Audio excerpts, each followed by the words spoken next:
Hi friends! Today we're talking about sustainability, how to evaluate options to determine which ones are most sustainable long-term, and how that will help you increase your future self-sufficiency. We'll be talking about a sustainability mindset as it relates to your home, food, and especially livestock. Hey friends! Welcome to the Get Goat-Wise podcast. Are you longing to raise goats and other animals for food but don't know where to start? Do you want to be more self-sufficient and less dependent on the grocery store? Do you wish you had a mentor to walk you through raising livestock? Hi, I'm Millie, animal scientist, cattle girl turned goat rancher, co-owner of Dry Creek Livestock, and simple living enthusiast. For 15 years, I've been on a mission to raise all of our own meat, eggs, and dairy.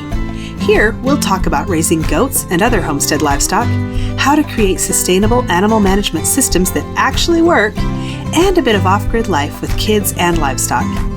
If you're ready to take control of your food supply, raise livestock with confidence, and provide your family with the most nourishing meat, eggs, and dairy available, you're in the right place. Kick off your muck boots, pour a cup of coffee, and let's talk livestock.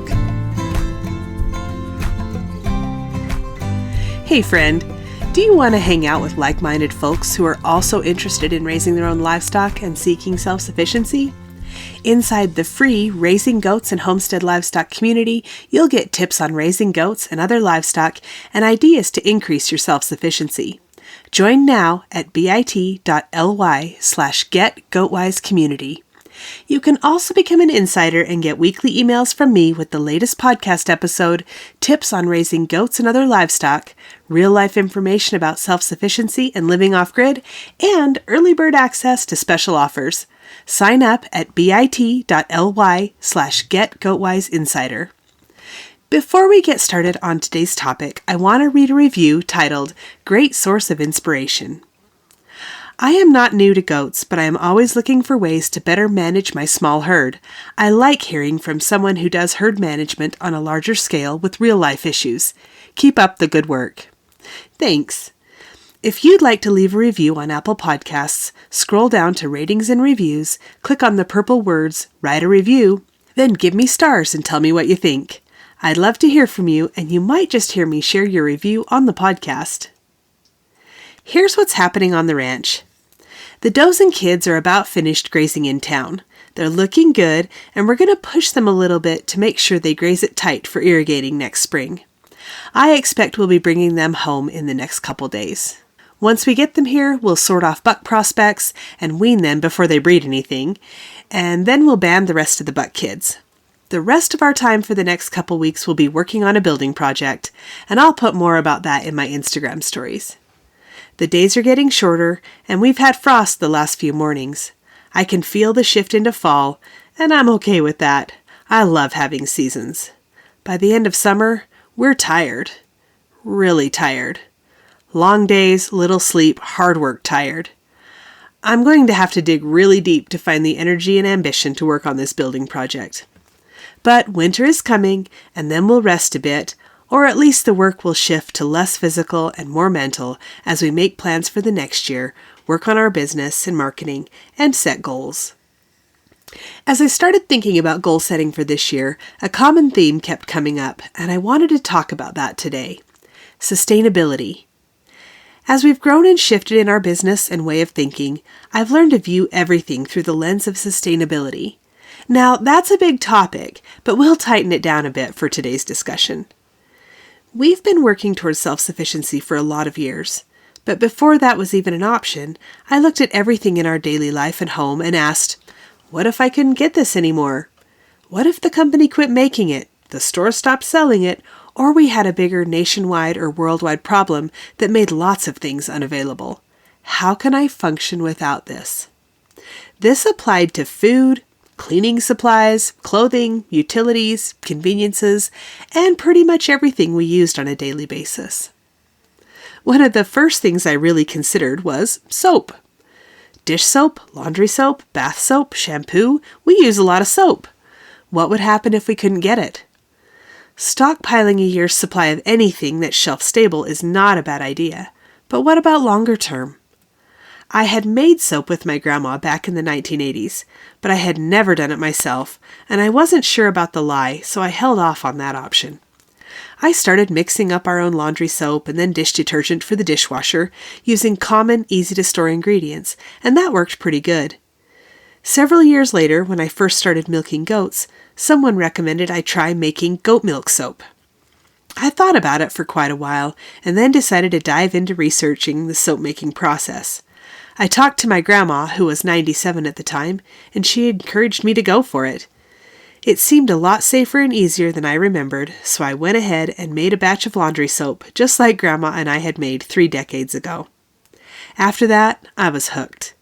My first batch of goat milk soap was wonderful. Sadly, my grandma never got to try it because she passed away before it was cured, but I credit her for giving me the basic knowledge and encouraging me to try. I now make goat milk body soap and shampoo, plus a solid dish soap that I love, laundry soap, and a few types of old-fashioned soap like Castile and pine tar. I love that I can control the ingredients, make them complex or simple, and if things get tight, I can make a perfectly acceptable soap with 3 ingredients: fat, lye, and water. Other things that are much simpler than soap, but still have a big impact, would be things like homemade ranch dip mix, taco seasoning, brown sugar, and powdered sugar. All simple things we use in the kitchen, but can be made from other ingredients we already have. The goal is to reduce the number of items on our shopping list by making things ourselves from fewer ingredients. That way, we have less to purchase and store. Better yet, find a way to make or produce those ingredients ourselves when possible. This will always be a work in progress, but I look forward to things like rendering our own lard and tallow, making apple cider vinegar, and learning more about natural remedies. Outside of the kitchen and home, we use this same sustainability mindset to make decisions on everything. With our commercial meat goat herd, I'm always looking at the inputs and asking, what if I couldn't get that anymore? We used to feed grain to the goats, but we quit that about 3 years ago when I let go of the conventional way of doing things and decided that I did not want a goat herd that was dependent on supplemental grain to be productive. In fact, our goats are only fed forage now, and they're highly productive and healthy. Same with vaccines and medications. What if I couldn't get them anymore? Would my herd be more vulnerable to illness? There isn't a huge lineup of vaccines for goats like there is for cattle and hogs, but even at that, we've cut out the CDT vaccine that we used to faithfully give every year. That was 4 years ago, and we've not had a problem. We do give that vaccine to the bottle baby kids because they're more susceptible to problems and they need that protection. As far as routine medications or antibiotics, as we've dialed in our nutrition and management, we don't see the need for those anymore. I'm not against vaccines or antibiotics when they're needed, but I think we tend to overuse them to mask other problems. I will absolutely treat a sick animal rather than let it die, but that doesn't mean I need to treat all of the healthy ones too. We're working toward building a herd that is strong and healthy, has great maternal, reproductive, and growth traits without extreme nutritional requirements or external inputs. Basically, we're getting out of their way and letting nature do its thing, which is promoting survival of the strongest members of the herd. When we choose replacement breeding stock to retain or sell, we look at their records and the records of their parents to make sure we're selecting the best of the best to build our herd and help others build theirs. Another decision based on sustainability was our use of electric netting. I talked about this in episode 13. Electric netting has been our primary means of pasture management and protection for the goats, but as we've grown our herd, the time commitment became unsustainable.